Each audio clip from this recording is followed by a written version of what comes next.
Hello and welcome to session 6A, Tariffs and Trade Wars. My name is Joanne Perry and I'm the editor of Automotive Logistics.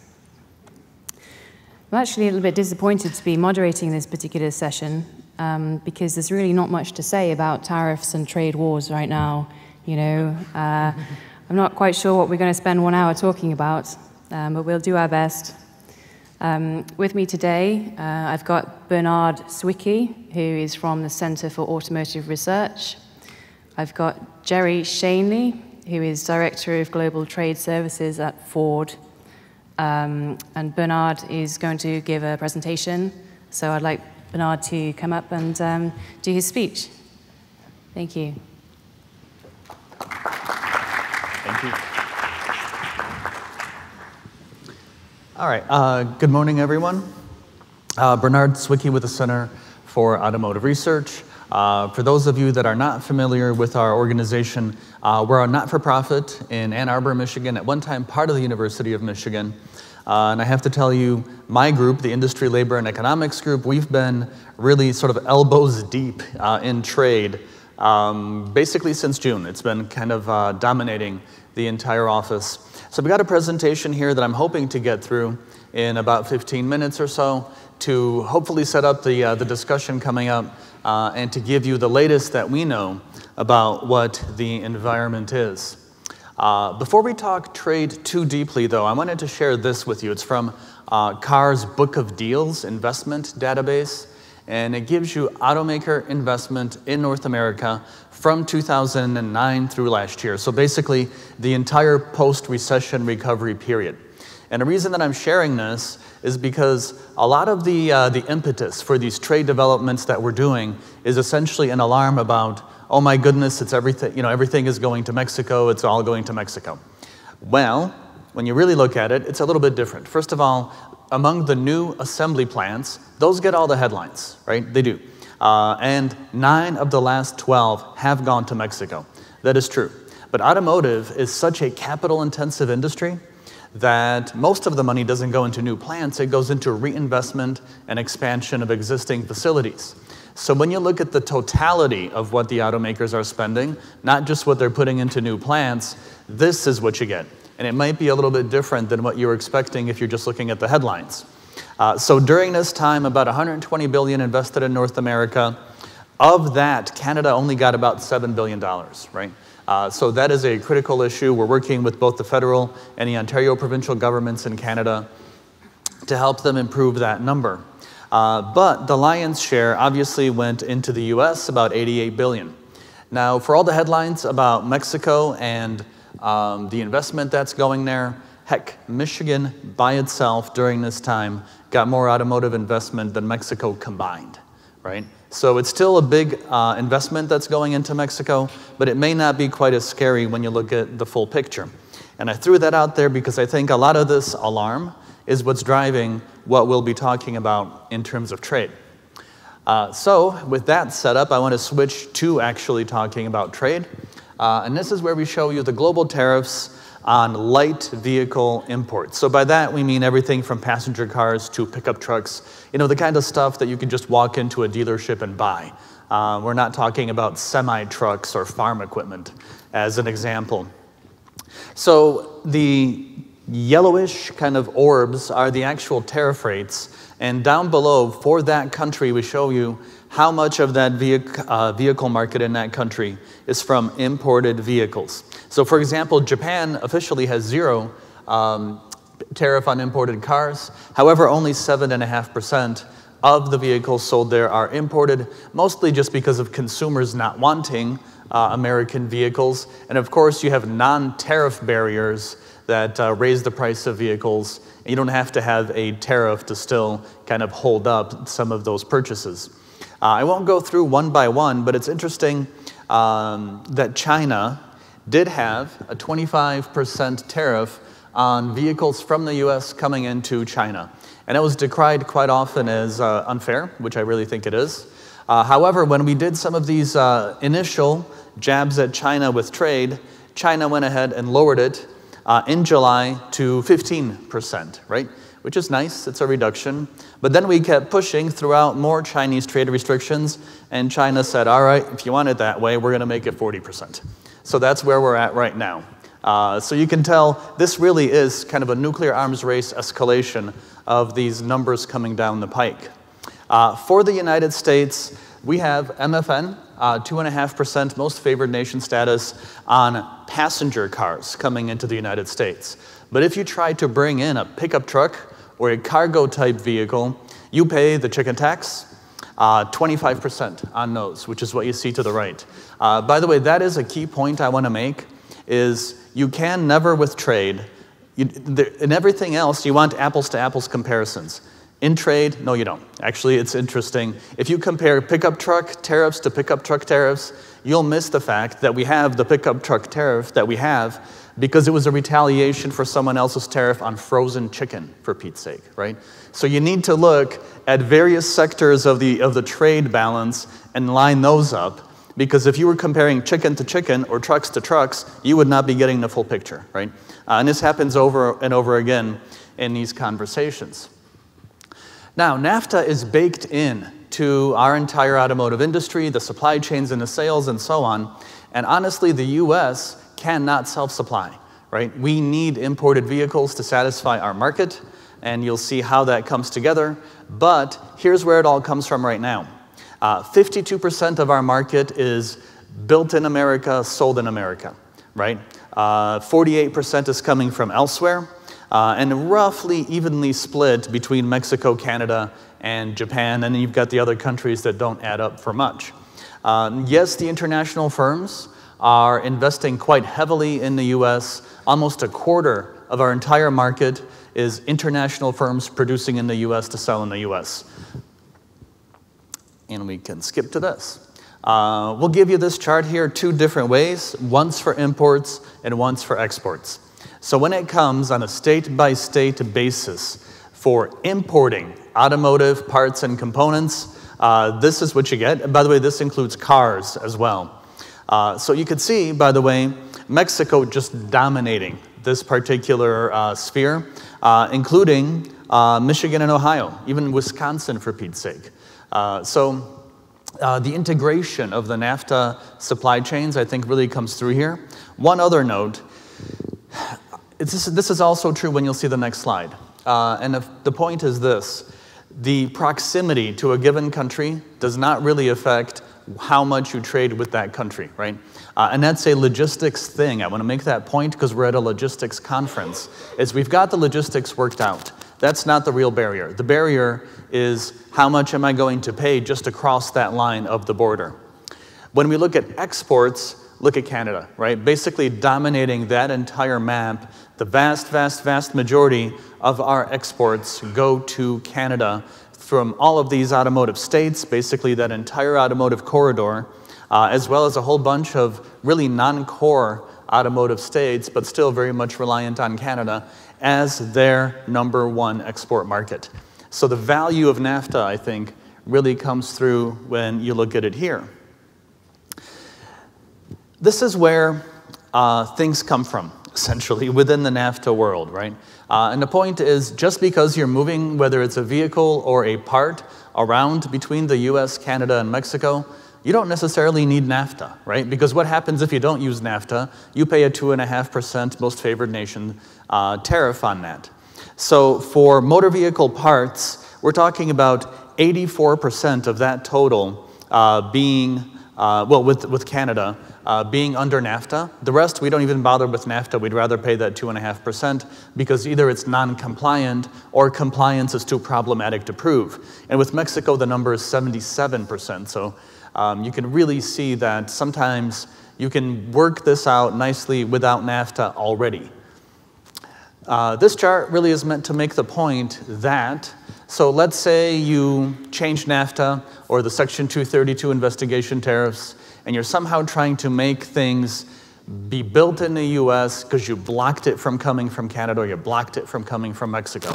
Well, guess what? We do a heck of a lot of automotive trade with a zillion places that are not Canada or Mexico. And I won't go component by component here, but you could see that in many cases, Mexico and Canada are the main source. But in many cases, even if they are, someone else is not far behind, or someone else is already the main source. So you can't assume, hey, we'll cut off Mexico and magically all this is going to happen in the US. No, no, no. Unless you cut off the entire darn world, there is always a cheap place to get something. And it's not that we have to completely start from scratch in resourcing, because we're already pulling that content from these countries. So let's talk about the latest of NAFTA, of what do we know that is on the table. NAFTA already had an extremely high regional value content of 62.5%. That means that in order for a vehicle or a part or something to be NAFTA compliant, it had to have 62.5% content from between the 3 NAFTA countries. Now, we are raising that to 75%. Holy cow, right? And to get to 75, and actually for it to be possible to achieve that, you couldn't take the old number and just hike it, right? You had to change the way that we even count what regional value content is, and so we did this. So now we have 3 different levels of parts regional value content, right? Core parts, which are largely engine and transmission, at 75%, then a secondary group called principal parts, and then complementary parts, and it kind of goes down from there. So now basically, essentially, you're not having to do quite as much for something to qualify 100% to count to that 75% total RVC. And steel and aluminum, 70% has to be RVC. The interesting thing that happens is we've added a little twist to all this, the labor value content, the LVC. And what it requires is that of that vehicle, 40 to 45% has to be made in facilities that pay $16 an hour or more. Now, in the US and Canada, that's reasonably doable for the most part. There are also credits, by the way, in there for R&D and other functions that you can also use to add to this. So it's not just the manufacturing. So it's less of a problem in the US and Canada. But for those of you that know what's paid as a prevailing wage in Mexico, 16 bucks an hour ain't it, right? So getting there with Mexican content is a problem, huge problem. Now, where we stand right now is we do have a bilateral initial agreement with Mexico. Canada is not yet on board. The clock is ticking. We probably will get into that as we go. But I can tell you what we have negotiated here does not work without Canada. If we are not able to pull Canada into this revised NAFTA, then this system, there's no way you're going to meet that LVC with just US-Mexican content, and you have to go back to the drawing board and reset the targets to something that's doable with just the bilateral agreement. So what we've agreed to with Mexico really implies that Canada comes on board. We're going to have a big problem if it does not. We will have to go back and revise this. Mexico agreed to a few concessions on this, but they put conditions on it, right? So they're not going to just give us concessions for everything that they want. The way that they've locked in certain protections for themselves is with these side letters. So what we mean by that is essentially, depending on whatever trade movements, actions the US takes with other countries in the world, they've kind of guaranteed an exemption from it for themselves in exchange for some of the concessions they made to make this bilateral deal possible. The timeline that we're on is largely driven by the December 1st taking of office by the new Mexican president, right? They really, really want NAFTA to be signed under the old president so that the new president's term isn't tarnished with the idea of, 1, either accepting a deal that's negatively viewed, or 2, launching a trade war with the United States first thing off the bat. So that December 1st timeline is critical. Now, August 31st, the US notified Congress that we have a bilateral deal with Mexico. That started the clock ticking. There's about a month that you have to make revisions. A little revision would be adding Canada to the deal, right? Very, very, very big change to make. So we essentially have about a month to do that. So the end of this month. And by the way, it takes about a week to make all the changes. So roughly what we would really want is like, holy cow, by tomorrow to add Canada. And it doesn't look good. If you read this morning's news on the talks, they're not going well. So we're really up against the wall here.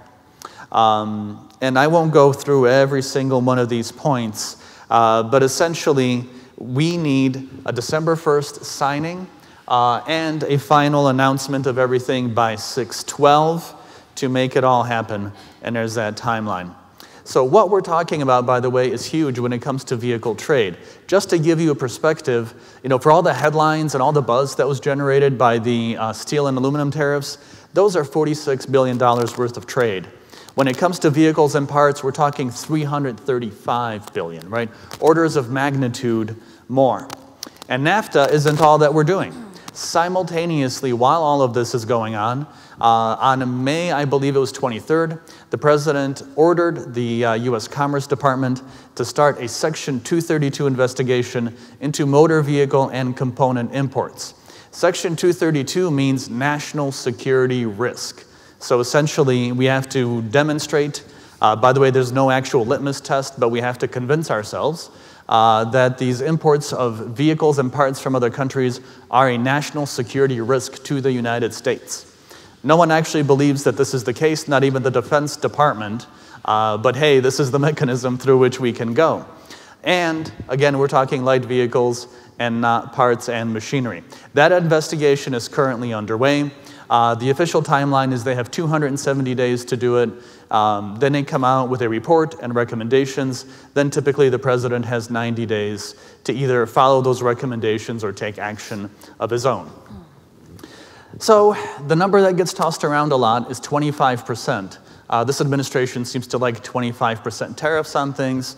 So we did an economic simulation of what a 25% tariff on light vehicles and parts would do. So very, very isolated benefit just to vehicle manufacturing. There would be an increase in output and increase in employment just in that sector.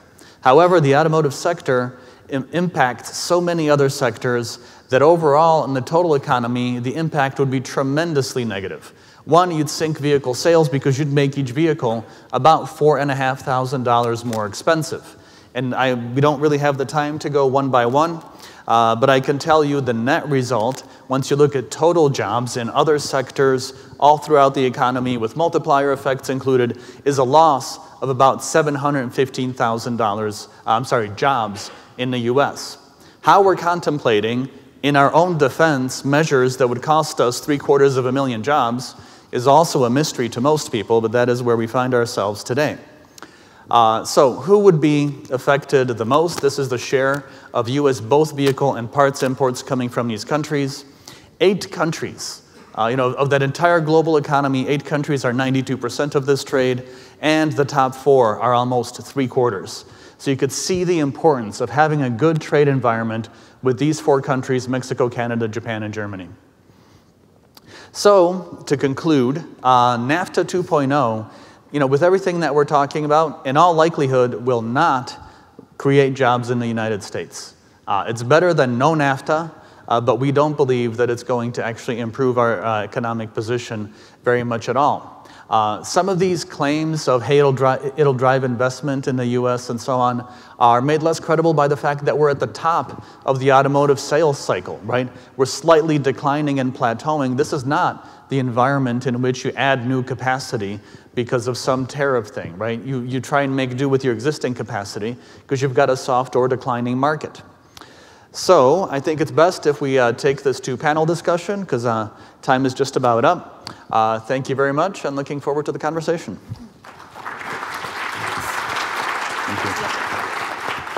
Thank you.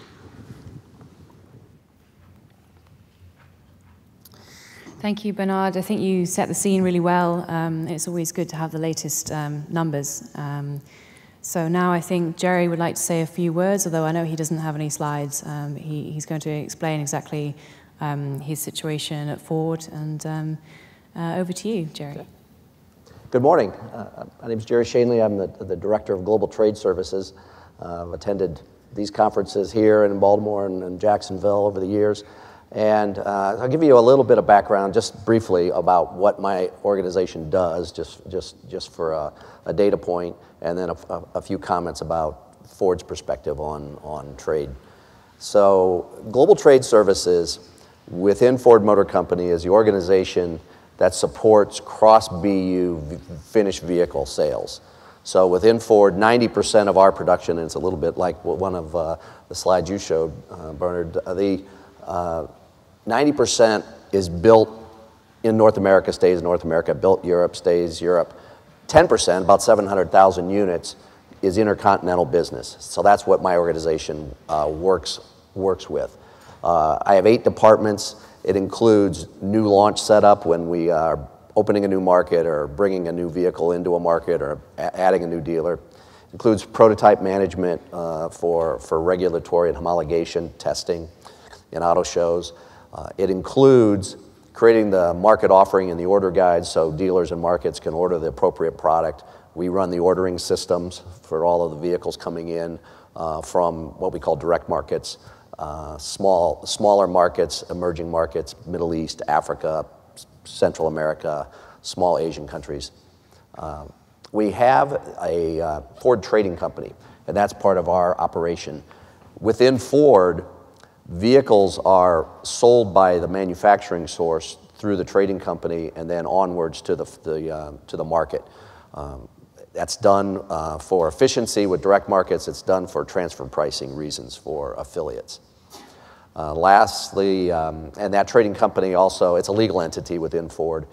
It handles dealer financing to ensure that we have dealer letters of credit or a cash payment available. So GTS is kind of a services organization to help Ford Motor Company conduct global business, export, import. We do a lot of support for MPNL. There's a lot of MPNL team here at the conference. A lot of the customs and documentation work that we do through our systems and some of this other work supports MPNL in their efforts to handle the logistics end. So that's a little bit about Global Trade Services and my role.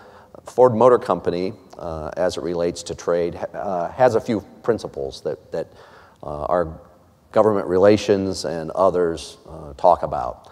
The first one is we know it's critical for governments to work together to lower trade barriers rather than increase trade barriers. When we talk about trade, though, tariffs is just one piece. We speak a lot about non-tariff barriers.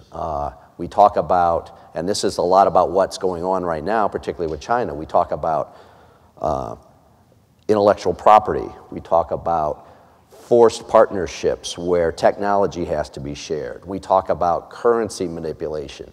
We talk about other bureaucratic actions to slow down customs clearance and to increase inspections. All of those things are part of the conversation. It's not just about the tariff. It's that broader, and in fact, there was just a video released this morning to all Ford Motor Company employees from our government relations VP and our purchasing VP talking about free and fair trade. There's a lot of conversation about free trade, but where's the fair balance between what's been negotiated? And our perspective is there's opportunity for improvements in that regard. So that's kind of 3 points that Ford talks to its employees about, but we talk to governments about, and we talk to manufacturing and automotive associations about our perspective. Thank you. I would like to start by just asking a couple of questions myself, and then I'll open it up to the floor because I'm sure there's going to be questions and comments on this. Starting off, does the panel agree that it was a good idea to renegotiate NAFTA? I mean, it was more than 20 years old. Was it a good idea? So I would say yes. There's a lot you can do with NAFTA to modernize it. For example, we've added a whole lot of both electronic trade, electronic payment, and a lot of electronic transfer of intellectual property. And that really wasn't accounted for in the old NAFTA because we were doing business this way in the 1990s, or at least in the early 90s when it was really put together. You've also got the fact that NAFTA, sort of in certain value calculations, had parts lists that no longer apply. So Cars no longer have cassette players, but a lot of the more modern technologies were missing from that.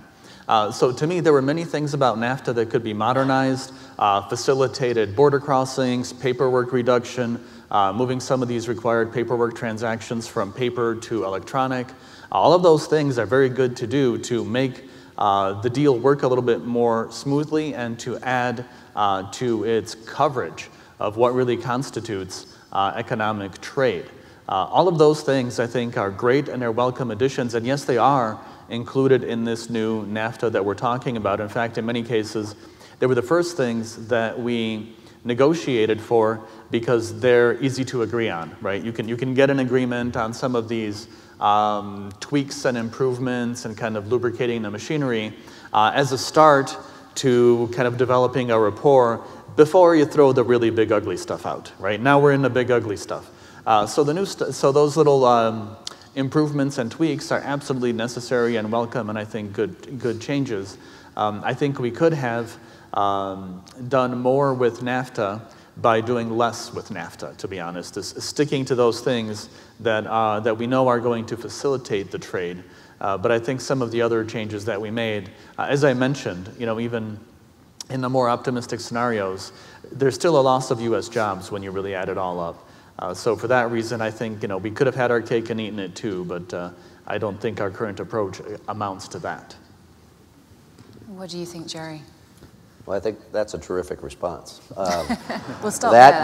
That basically is where we are. You use the term modernize. We use that internally as the opportunity. Lots of trade needed to be, trade practices need to be revisited and processes and things like that. But the other piece about the content, it doesn't really, because of our footprint, manufacturing and assembly and parts, that doesn't really help us. So, but the other things made it more efficient. And so we look forward to those being resolved, and maybe the others will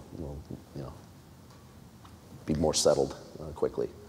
The original NAFTA, would have achieved some good things. For example, keeping prices lower. But then there were some disadvantages from the US perspective in the sense that some production went to Mexico. So one argument for renegotiating was to bring jobs back to the US. But then in your presentation, Bernard, you said that there would be job losses actually. So it's going against what Trump was trying to achieve. Correct. I think NAFTA got blamed for a lot of things that were happening during the NAFTA timeframe that weren't necessarily caused by NAFTA. And to me, the indicator of that is just one thing, is what we're doing is we're letting go of a lot of low-paid, low technology content jobs, but high labor content, right? So even prior to NAFTA, the examples that come up all the time are wiring harnesses. So even before NAFTA, we were losing those to Mexico and to lower cost countries because basically it's all labor all the time and it's menial, really undesirable work. So we were actually happy to let that go before NAFTA. You can't blame NAFTA for this stuff. And honestly, one way that you know that it's not really NAFTA that's driving that is Mexico is now losing those jobs to South American countries that have even lower cost bases than Mexico, right? So it's not really NAFTA because NAFTA doesn't apply there. So to me, there is a bank of jobs that I'm actually fine with losing because they're inputs. They're low quality jobs, high labor content, low technology, low pay. And when you lose those jobs, you don't just lose them, right? You might think, well, why would you lose any job? Because it's an enabler, that's why. Because what we found, and by the way, this is, keep in mind, in addition to doing research at CAR, I run the Automotive Communities Partnership, right? We're after economic development.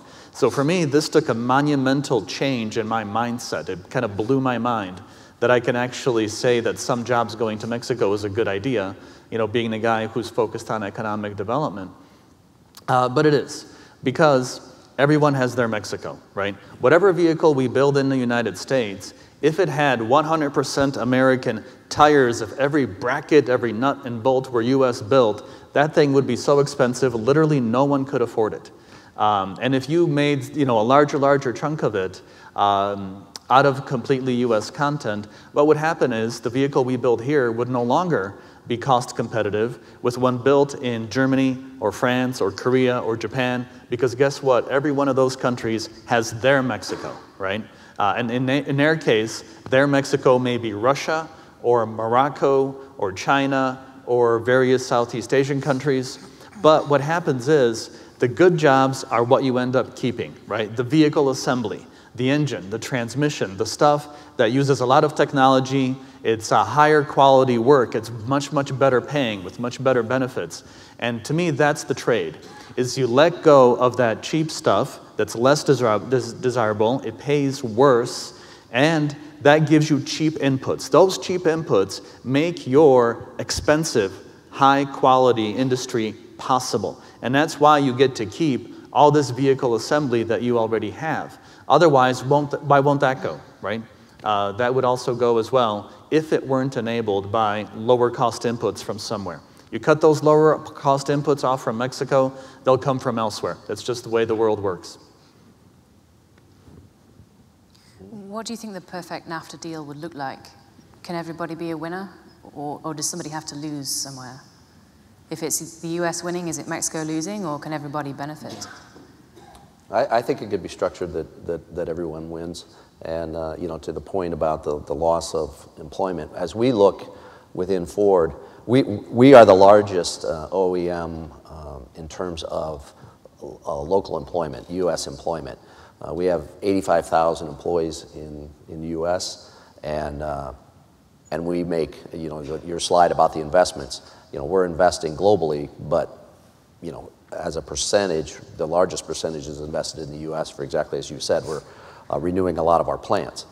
And so as we look at NAFTA, the risk to us is not, because we're so invested here already, it's not that we're losing jobs for that. It's what it might do to the industry and raising prices and therefore reducing volumes and therefore as a result of that having to take reductions in jobs, either in assembly or within staff, to cover those potential losses in the marketplace.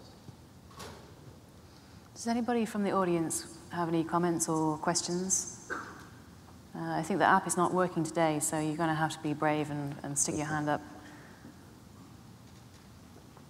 Yeah, question here at the front. Hi, I'm Bill Robbins with Trans Development. Just a second, a microphone's on its way. Oh, I thought you said we needed. Hi, Bill Robbins from Trans Development. Could you talk a little bit more about the impact to Canada and the whole trade thing for them not being involved in NAFTA as we go forward? Sure, I can take a stab at it first if you like. So essentially, the impact to Canada would be a US-based impact. You have to keep in mind that Canada and Mexico, between them, already have free trade as a result of other multilateral trade agreements that they have signed on to, but we have not. So they don't need NAFTA to trade tariff-free with each other. They just have the US in the middle that's serving as a pretty substantial stumbling block because we're the biggest economy in this particular economic region. So for me, this is critical to NAFTA, to Canada, because so much of their automotive industry relies on either exporting to the US or US inputs from US-based suppliers for the Canadian assembly operations. The supplier sector really isn't all that strong in Canada, and they really do rely on one heck of a lot of inputs coming from the US. So for Canada, the Canada trade with Mexico is not sufficient to make things work out if there is no deal with the US. The thing is, NAFTA, or the revised NAFTA, does not have to be the only way that Canada can have a US-Canada deal, right? That it just works so much better if you can incorporate US, Canada, Mexico into one agreement, and then you have all these various requirements that are three-country specific, as opposed to having a two-country deal with Lord knows how many addendums and so on, to then adjust for the fact that there's also this other deal, and the US has one arrangement with them, and Mexico has a whole other arrangement with them, right? You make it a heck of a mess if you can't come to a trilateral agreement. As I mentioned also, what we have agreed to with Mexico, especially that labor value content requirement, it will not work if it's just the US and Mexico. You'll never satisfy it because no one in Mexico pays those kinds of wages. So there's actually an expectation of Canada being in the deal that is baked into those requirements. So really the huge hope is for the deal with Mexico, even though it's bilateral, to go through and to make sense. We need Canada. Otherwise, guess what? It's back to the bargaining table and saying, hey, this 45% LVC and maybe some other things too cannot be met. We need a whole new deal, right? And then the value goes down because you're going to have all kinds of other additional complexities. One other thing to keep in mind is, so what if there is no NAFTA, right? So the most favored nation status tariff that I mentioned was 2.5%. So it's not like you need NAFTA to avoid some incredible monumental cost. There are both vehicles and parts, as I mentioned, that already come through in these countries with just paying the 2.5%. So it's not necessarily that you'll sacrifice Lord knows what hit to your economy just to have a NAFTA. Because for the company that's actually making the decision, it's their decision, right? They have to decide whether the cost of proving compliance and achieving compliance is worth the non-tariff status from NAFTA versus just paying the 2.5%. Ford, many of you know Ford has one large assembly plant in Oakville, Ontario.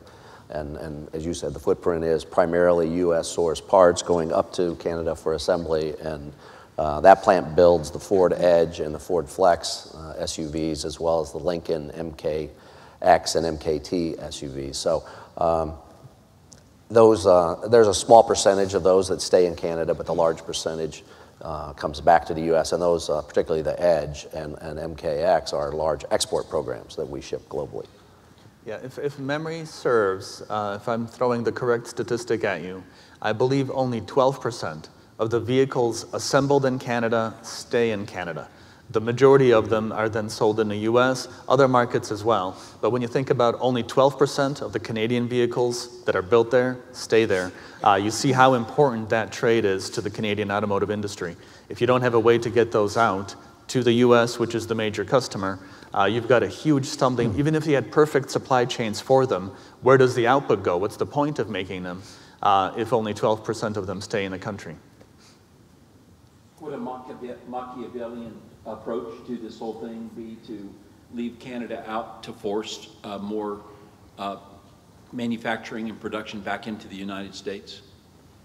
Well, as I mentioned earlier, it just would not realistically work that way, right? Because if you blocked off, let's say, Canada and Mexico 100%, we already bring things in at incredibly high volumes from around the world.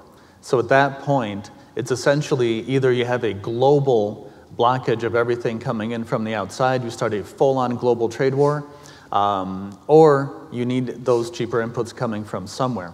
And of course, the big loser is the American consumer, because you would cause a full-on recession, and you'd take vehicle prices through the sky in order to do that. So you'd really, really be shooting yourself in the foot to do that.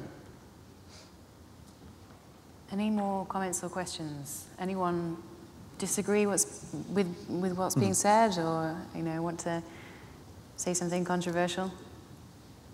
Are we agreeing with the panel? Any more questions? Sorry. Yep, question at the front again.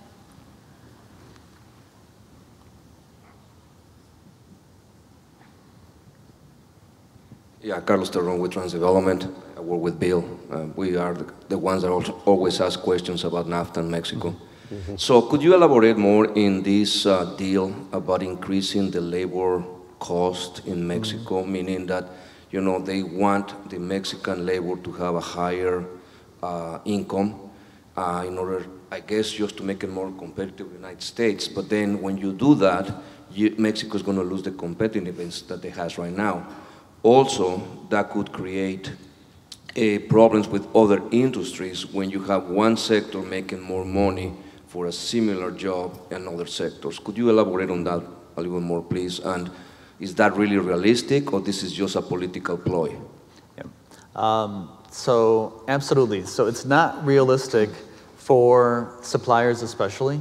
From the point of view of the car companies, a big caveat is you do get to count a part of your R&D costs. So the R&D employees, they make a lot more than $16 an hour, right? So it's not just the people that built the part or the car. You can add a few things to it to give yourself some credits. So the effective labor that you have to pay the manufacturing people is never going to be 16 once you add all those other credits into it. But no matter how you slice it, it still will be substantially higher than the Mexican prevailing wage. I can't speak for them, but my impression would be that for the U.S. negotiators, for them that's just fine, right? They're trying to essentially appeal to people here in the United States by convincing them that they are being hard on Mexico. And this really, to me, does select Mexico as its target because it's so much easier to pay someone $16 an hour in the US or Canada than it is in Mexico. When it comes to the subject of raising earnings in Mexico, that was ostensibly one of the promises of the original NAFTA in the early 90s, right?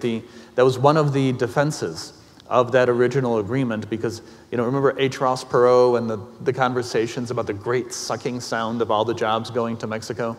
And one of the counter arguments to that was, look, over time, if some of these jobs do go to Mexico, they're going to have higher labor costs. And as the Mexican people earn more money, that's going to, one, decrease the pay gap between the US and Mexico. Two, it might actually turn them into really good consumers for US goods of stuff we produce here.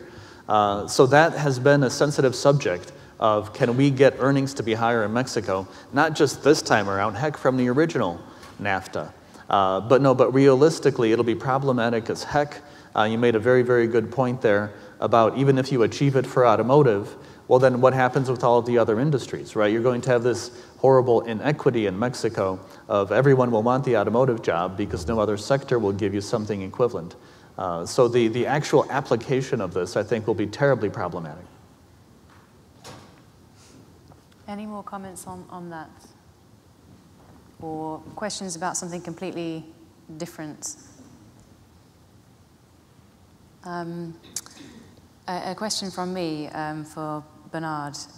Have you done any research about what the implications are for logistics providers? So no, we have done nothing specifically for logistics providers.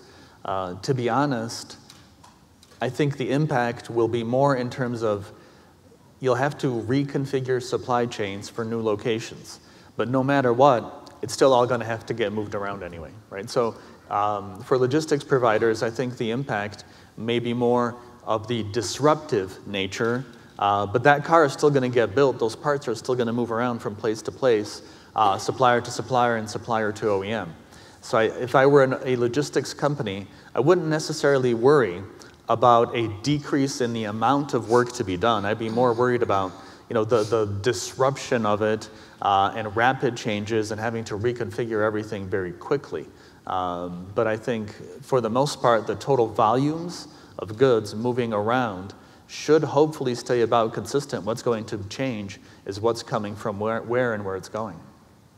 But what about the import-export angle? So if volumes increased or decreased in those areas, and one particular company was dealing with imports, and the imports decreased, I mean, what are the kind of implications there? So to me, that would depend on whether we're just talking about a NAFTA 2.0 or a NAFTA 2.0 with these Section 232 tariffs that we're also looking at simultaneously, which could be huge, right? If you put a 25% tariff on whether it's a vehicle or a part, you've changed the entire economic sense of that, right? No one's got, this is automotive, our margins are really tight. Very, very few people have a 25% margin on anything, right? Usually it's in the low single digits. So a number like 25 slapped onto that will just ruin the entire business case behind it. So to me, the real risk is what happens when you both have some variation of a revised NAFTA, and then you slap these Section 232 tariffs on it on top. The other note that I'll make is this. Automotive is both very capital intensive, as you saw in that investment slide. So it's $1 billion minimum for an assembly plant, $1 billion minimum for an engine plant, $1 billion minimum for a transmission plant, and so on, right? These billions come like heck. So you've got this additional twist of we're at the top of the market right now. In fact, we're slightly declining. So this idea, and by the way, we've spoken to the U.S. trade representative. My boss just got back from Washington talking to a variety of stakeholders. And there are some U.S. government folks who believe that this will result in U.S. investment. And maybe it might have, maybe, if we were doing this in 2009, right, when we had this incredible nuclear decimation, and we were on the brink then of the longest recovery in the history of our economy in terms of vehicle sales. Then maybe. But now, at the top of the cycle, when everyone's invested what they need, and you no longer have to invest a whole lot for growth, because it's not coming, because we're plateauing, we're not growing like we did from 2009, the idea that this is going to somehow spur this investment, to me, is just a little bit naive. We have already seen a couple of impacts. Firstly, when Trump came into power, and then secondly, with the imposition of tariffs and the sort of trade war that's kicking off. Shortly after Trump came into power, Ford cancelled its plant in Mexico that was already under construction, moved some production to the US. More recently, Harley-Davidson decided it was going to start building its motorbikes in Thailand. Volvo moved their XC60 to be produced in Europe instead of China. And then again, recently, Ford cancelled the imports of the Focus from China. And probably in that case, you're not really going to see any extra production in the US because they wouldn't make that kind of vehicle here. And also financially, we've got some implications. Daimler said that the tariffs had hit their profits. So, we are starting to see the impact already of what's happening. What do you think that OEMs need to be doing right now to kind of protect their business? Jerry, maybe you can sort of look at this sort of thing. What strategy should OEMs take? Let's break that down a little bit. So the plan in Mexico was based on, our expectations of what car line sales would be in the U.S. in the coming years. And, we came to we believe the correct realization that this market is a crossover SUV truck market for the foreseeable future. And when we made that change in calculation, the plant investment in Mexico made no sense at all. It had nothing to do with Trump. It had nothing to do with tariffs. It was all about what we saw as the segmentation in the U.S. So we canceled that project. We did see an opportunity for a small volume of Focuses, around 50,000. We have assembly happening in China. So that was the plan. So that decision recently, just announced at the end of August by Kumar Gahatra, our head of operations for North America, head of all of North America. So that one was a response to, the tariffs and the risk of higher costs on automotive for us, for the imports coming from China. So that absolutely had an impact there. Again, it's not a large volume, and it was Focuses don't have much margin in them, so it didn't impact the business a whole lot, but it did reduce, take some sales away from the dealers. So as we look at this, of course we're doing a wide array of scenario planning, but things that, other than that program, that was easy to put in and easy to take out. That was simply an import-export program. There wasn't really much engineering needed or anything like that. The other things are longer term. And this whole discussion is so dynamic, as you know. We open our phones or the online paper or whatever every day, and there's something new. So we can't try to respond to every up and down. So our feeling is that this is a tool to try to fix some of these other trade issues that I mentioned earlier about intellectual property and technology transfer and forced JVs and all these other things, currency manipulation. Those, in our mind, are the bigger issues that need to be resolved. These tariffs is kind of a sledgehammer way to try to push it rather than maybe a scalpel is needed, but that's where we are. But our expectation is that, in the medium to long term, this will get resolved, and it won't change our footprint that much in the long term. But like I said, we're scenario planning if something else has to happen. But we have invested in assembly plants over the last few years in China, so we have a lot of domestic assembly capacity over there, and we've invested in our plants here. So and we're still trying to make the business work in Europe. So we have footprint around the world, so we have some flexibility to react. If I could just make one addition, just to further solidify something you said, Jerry, about investing in Mexico. That Book of Deals database from which I showed one slide, we obviously keep track of everything in North America. And when you look at the automaker announcements in Mexico, they basically petered out in the middle of 2015, right? And you think about what the heck was happening in the middle of 2015. That's long before our election, long before the primaries, long before we knew even who the candidates were going to be, or that trade and NAFTA were going to be big issues, right? Middle of 2015, 3 years ago, even more. And those announcements in Mexico petered out then on their own, naturally, because the car companies were looking at the same forecast that we're looking at, right? Plateauing sales, declines in some areas. You just simply don't need additional capacity for a flat market. And so the business case wasn't there, so the announcements stopped, right?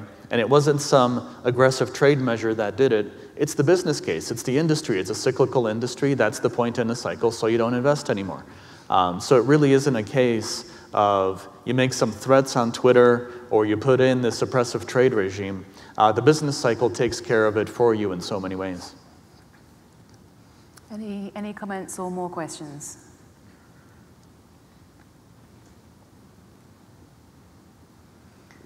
So let's talk a little bit about China. Trump really does seem to be sort of targeting China as the enemy in this trade situation. Who's going to win this trade war between the US and China? Who's going to blink first? Making a prediction of any sort in 2018, I think, is too dangerous a proposition. So being asked for a prediction is an extremely uncomfortable place to be. Uncomfortable with a capital uncomfortable. But one consideration is, in many cases, it depends on the good. It's hard to make an economy-wide distinction, but there's so many cases where they need us more than we need them, but to the American consumer, we need them more than they need us, right? So many of our consumer goods are made in China, or even if the good isn't, some of the inputs are made in China. So my concern is this. We are at the top of the economic cycle, right? Both in terms of vehicle sales, but GDP growth, unemployment, and so on, right? This is, I believe, the second highest, the second longest economic expansion since the Great Recession. And when we get to this point, right, when you get to this plateau, this is when essentially economists start freaking out, right? This is when economists start looking for, holy cow, what is the thing that's going to dip us into recession, right? It doesn't happen by itself. There's always a trigger. And a trade war or escalating consumer prices because you blocked goods off from China and you made things more expensive for the average person to buy anything, that's the kind of thing that we're concerned about tipping us into recession, right? That kind of economic disruption. So my concern is that we are going to sacrifice how long we can keep this wonderful economic state going with some of these trade battles. And the one with China, because it affects so many economic sectors, could very much be that one. I pulled out I came across an article as I was preparing over the past week. There was a economics summit in Singapore last Saturday. And there was a professor there from Harvard, Danny Roderick. That professor is international political economy at JFK School of Government at Harvard. And he had a interesting perspective, and it was, you know, what is Trump's role? And his point was, Trump is really not the cause of all of this. It's more of a current effect, and that this is something, this trade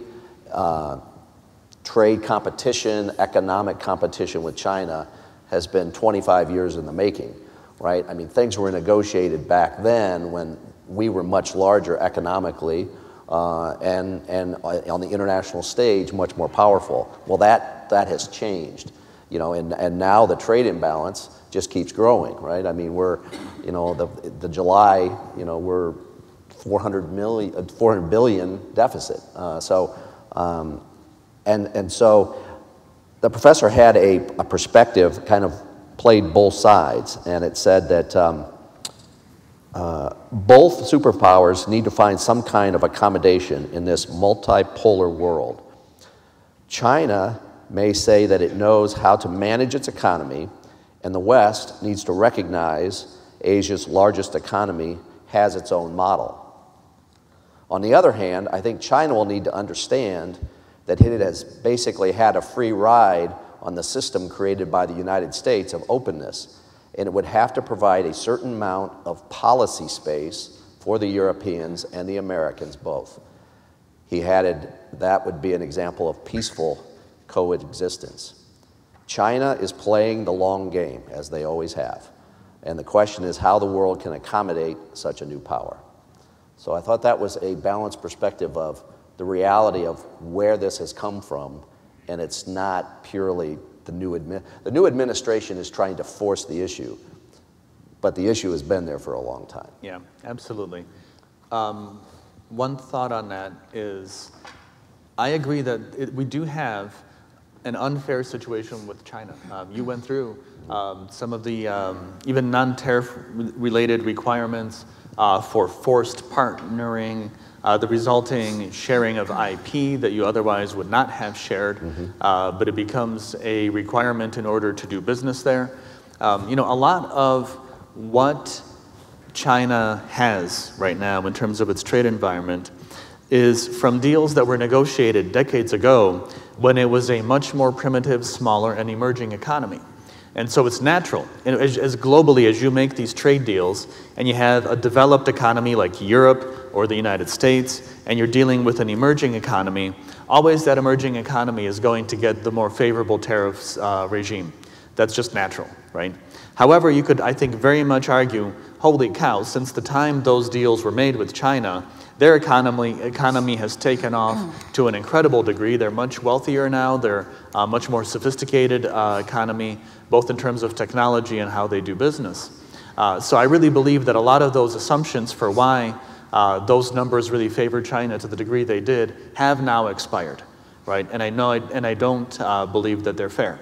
So in that sense, I really do agree with the new administration.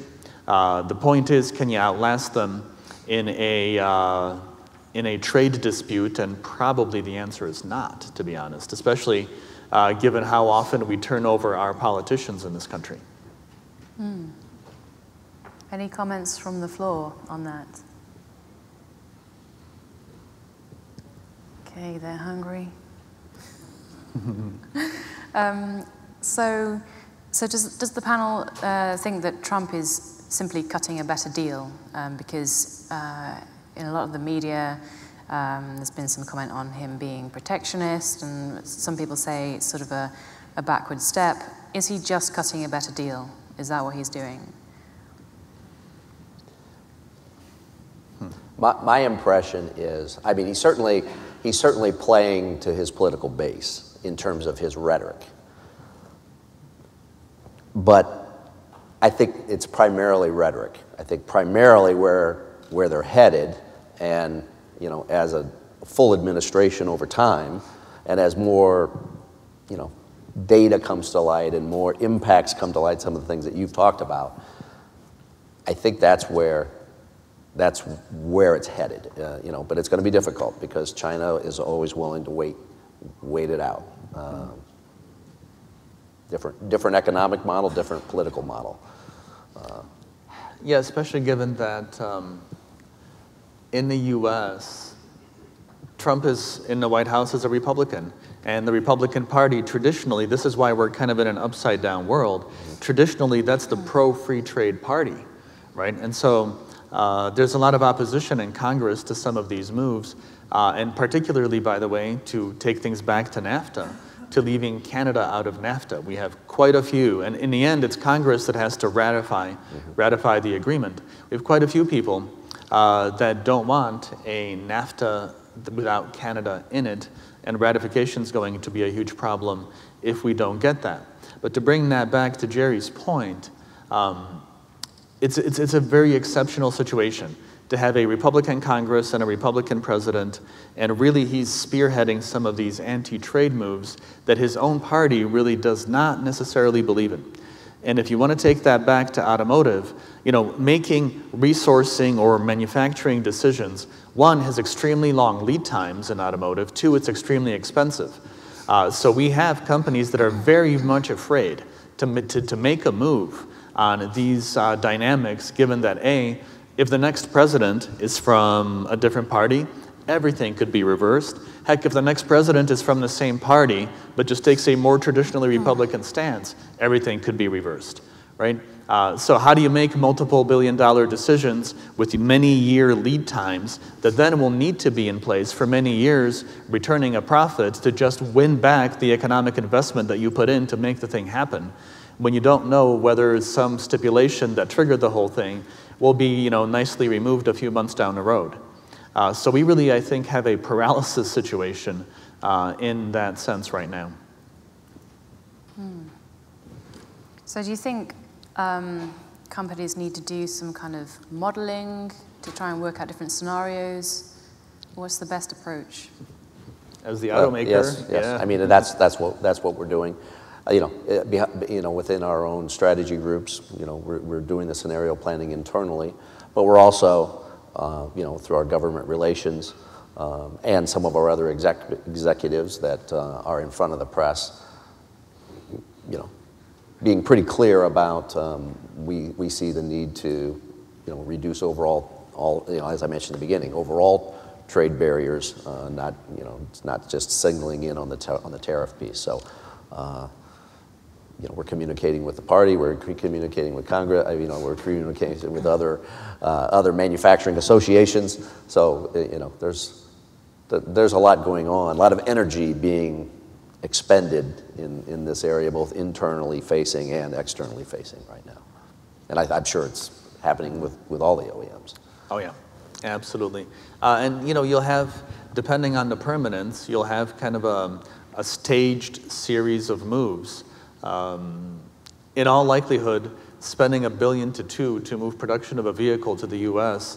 won't make economic sense. You know, the payoff will be a few decades down the road. By the time you have enough profit on that vehicle to get back the couple of billion that you spent to move it, and especially with the Section 232, there seems to be a universal expectation that it'll be temporary, even if we have these 25% or whatever percent it turns out to be, tariffs on vehicles and parts. And so I think the companies are probably in it for the longer haul than the sustainability of these emergency tariff measures. And by the way, you hear, you know, whether it's Lighthizer, the trade representative, or Trump, talk about the fact that, you know, in reality, the tariffs are not what they want.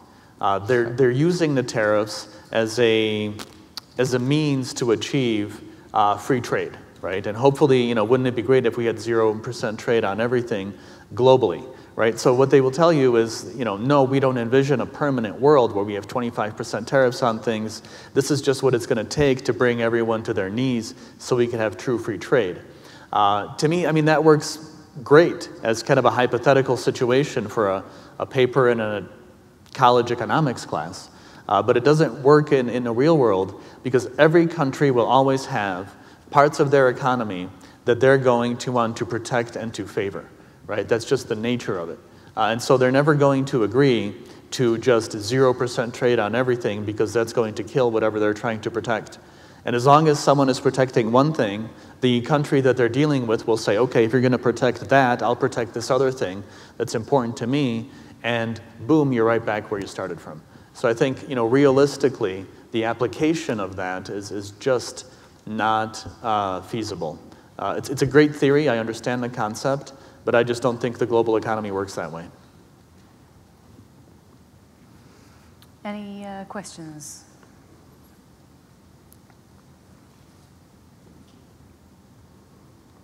No? Okay. So would you say that in general this is a period of time which is less stable in terms of the business environment than, I don't know, 20 years ago? I'd say it's less stable than just about, any time since the Great Recession, or maybe times like World War II and moving back from military to vehicle production, or maybe, the oil crisis that we had in the 70s. That was another sort of historic disruption. But, in some cases, what we're used to is, for example, in 2009, we had to adapt to declining vehicle sales. But we didn't have to redesign our entire industry and our entire supply chains for the industry based on things that may be gone a year or two from now, right? So yeah, I think these are unprecedented times, and if we had a better idea of the permanence of these times, we could make better decisions. But both what's happening and the uncertainty about, is the thing that's happening going to be the thing, or is there going to be another thing that comes down? And even if it is the thing, how long will it be in place? No one can really answer any of these questions. So I really, really, really am glad I don't have Jerry's job right now. Where I have to decide, based on this incredible, incomplete, volatile environment, okay, where do I source things from? Where do I put that plant? How do I reconfigure that supply chain? Because, based on what? What is the basis for the decision? I think scenarioing it out the way that you described is just about the only thing to do, and adapt as necessary. I mean, because we're having, this session is on, trade and tariffs, and yes, it is very uncertain. But what we've spent most of this conference talking about is future technologies, autonomous vehicles, mobility, connected car. That uncertainty and what that's going to do to the industry, I mean, on a scale, that's a 10. And this trade and tariffs is a 4 or 5, and it may be short term. But, as where the world is going, that is much more, disconcerting and a question, and where it's going to be, and when will it be there, and who's going to win, and who's going to lose. And to me, that's a much bigger topic, and it keeps us awake more so than this topic that we have upon us right now. Mm. So it sounds like we should definitely have this session again next year and see how the situation has changed. And because literally everything could be changed. Yeah. And hopefully Jerry's still here. I'll also be. Do we have any more questions or comments? Any questions? There's somebody back there. A question at the back. I can't see very well. Hi, good morning. So we've all agreed that nobody really has a crystal ball, right? And I don't admire Jerry's job either, because I have one of similar.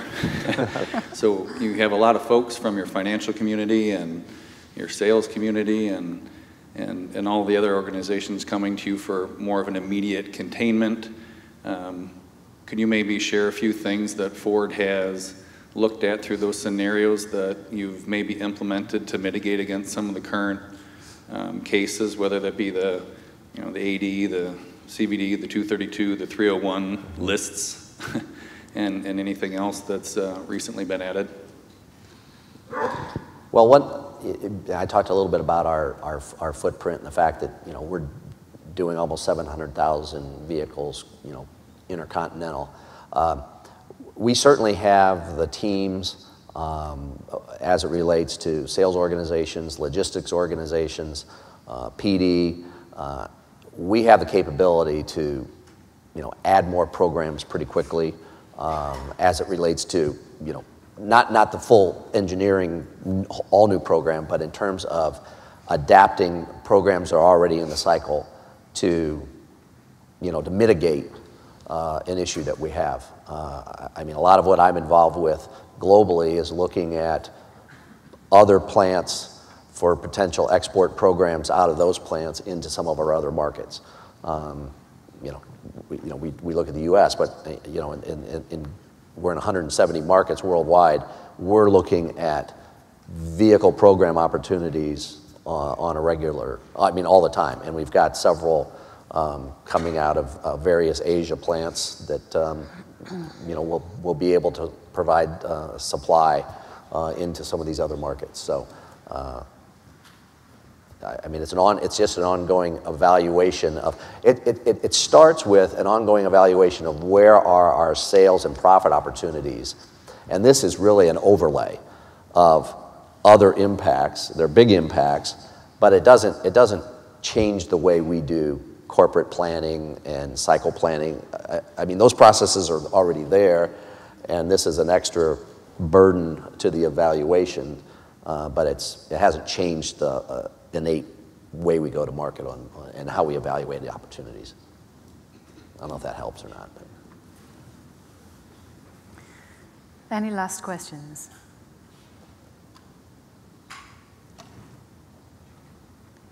Okay, so I think that Sealed Air have been running a raffle, and they would like to announce the winner.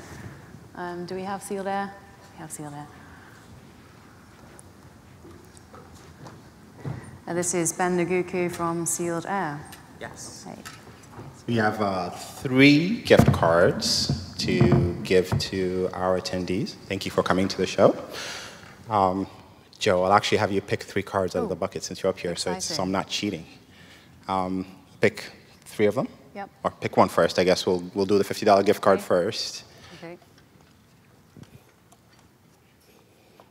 And this is going to Alan Votaw from Kuninago. You in here?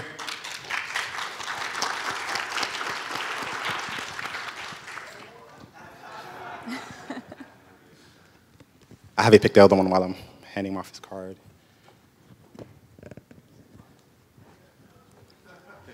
Thanks, buddy. Appreciate it, man. One more card, please. I feel I should be wearing something a bit more exciting for this moment, like some kind of outfit. Oh, that's awesome. I appreciate your help. That is for Matt Jorgensen from Ford. Is he in here?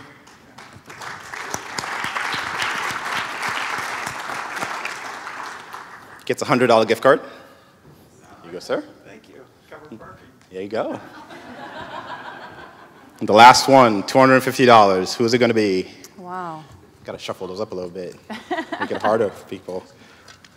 Go ahead. It's a shame I didn't put my card in here.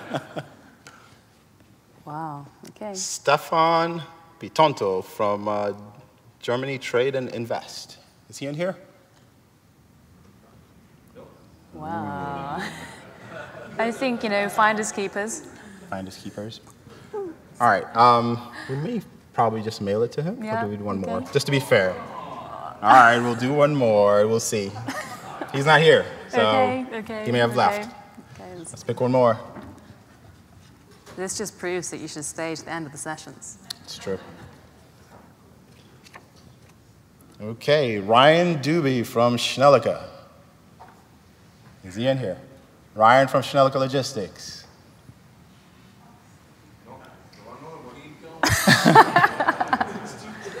Let's try one more. You're going? Okay.